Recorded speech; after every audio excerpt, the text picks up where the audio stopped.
Hi, welcome. I'm so happy that you are here joining me today. I am Leah Borski. I'm the best-selling author of the book Eat to Beat Stress, and I'm a stress relief and nutrition coach for ambitious women. I live in St. Louis with my husband, who I've been with for 18 years of his military career, and I also homeschool our two children who are 11 and 7 years old. So I help ambitious women who want to have it all but feel frazzled trying to do it all with simple, doable solutions that relieve stress and feel really good. So I'm passionate about this because I know that it's impossible for women to show up as our best selves as parents, wives, caretakers, professionals, all the different roles that we fill. Uh, we can't do that at our highest capacity when we are overwhelmed and stressed due to consistently putting ourselves last. So I've been a work at home mom for the past 12 years, and that's included several years working remotely in the medical field. And over these years, I've learned a lot through the research that I did in my work, as well as studies of nutrition and stress management at UC Berkeley and also Arizona State University.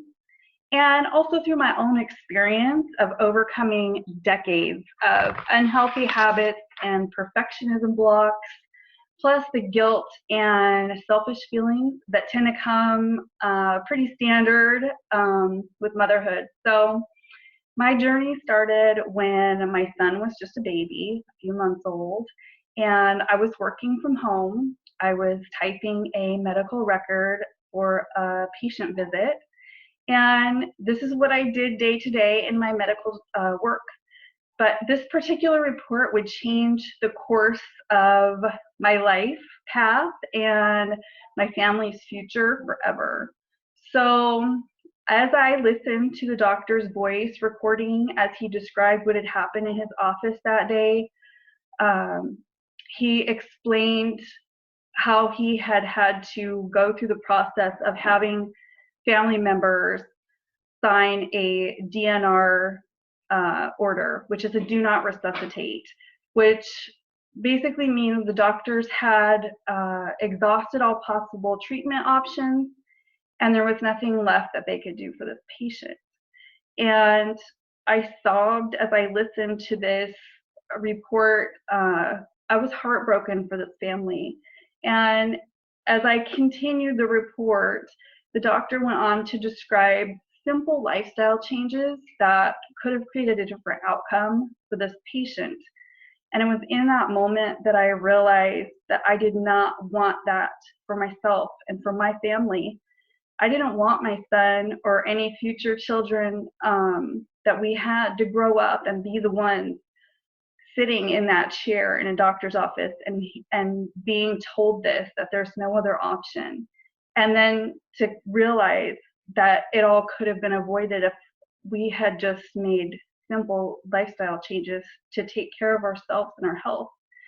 And I finished that report and I walked from my office and I went to my husband, who was sitting on the couch holding our baby boy in his arms, and I sobbed to him and I told him we need to make changes and we need to make them now. And there was no question. It was this huge wake up call, and I wasn't even sure where to begin, but I knew that our eating habits and our activity levels were not where they should be, especially based off of precisely what this doctor had mentioned in this report of what this patient could have done differently. So I started to use all the resources that I had available in my work to research credible, accurate nutrition information. And I started to make simple changes, and it's been a process over the years. So adding some things, removing some things, tweaking some things. It's taken some trial and error, but I want you to know it doesn't have to be a drastic overnight change. And in fact, I I recommend not doing it that way, because it takes us so many years to build up these habits that we are in. It's going to take some time to build new habits that we can maintain long term. So we don't want something that's, a quick fix that's going to last us a couple weeks or maybe a couple of months. We don't need a flash in the pan, quick results option. We need something that will serve us, that we can maintain easily for the long term and teach to our children as well.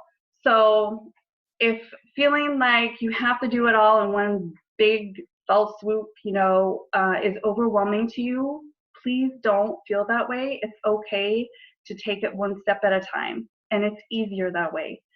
So this is why I was so excited to be invited as part of this summit collaboration to talk about the importance of nutrition, and specifically breakfast. So nutrition is the best and easiest place to start toward healthier habits, and especially habits that help us feel more energetic, more focused, more patient, and more balanced and productive. And this is essential for us as ambitious women who are filling all those roles that we talked about earlier.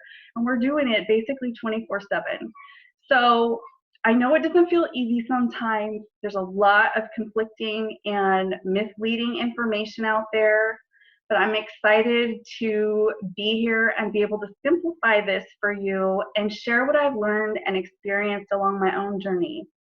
So earlier I mentioned my book, Eat to Beat Stress, and inside I break down the typical food-related stress cycle. So in a nutshell, it goes like this. We get stuck in this vicious cycle where we feel like we don't have enough time or willpower to make the lifestyle changes needed to manage our stress in a healthy way.